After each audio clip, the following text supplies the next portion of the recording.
سيد الرئيس يؤيد وفد بلاد. Thank you, Mr. President. My country's delegation supports what has been said by Bahrain as well as by Pakistan on behalf of the organizations we belong to, and also the statement made on behalf of the non-aligned movement. We would like to express our regret and our condemnation of the fact that some countries continue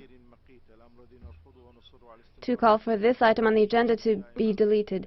This is discrimination. We once again call for this item to be maintained on the agenda. We've taken note of the report of the Deputy High Commissioner and also the report of the High Commissioner of Human Rights on the human rights situation in Palestine and in the occupied Arab territories, including the Syrian Golan.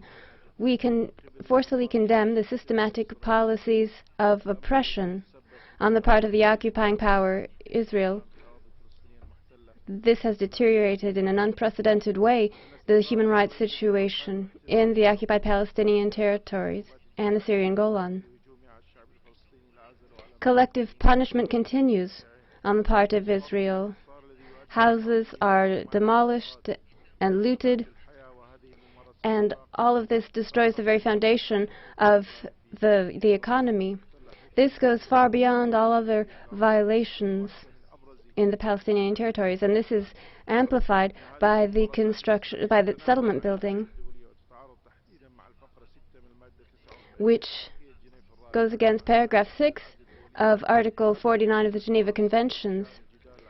The International Court of Justice also handed down its ruling on the illegality of having such settlements, and yet Israel continues its practices.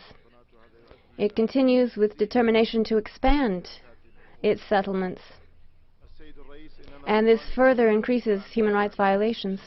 Mr. President, we call on the international community to assume its responsibilities with respect to the Palestinian people, to respect the peace process and also the principles of peace,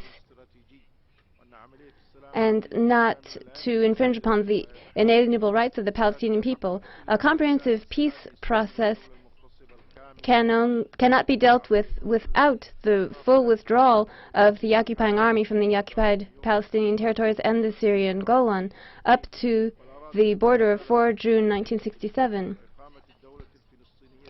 The territory is still being occupied in the south of Lebanon. The creation of a Palestinian state which is free with Al-Quds as its capital is the solution.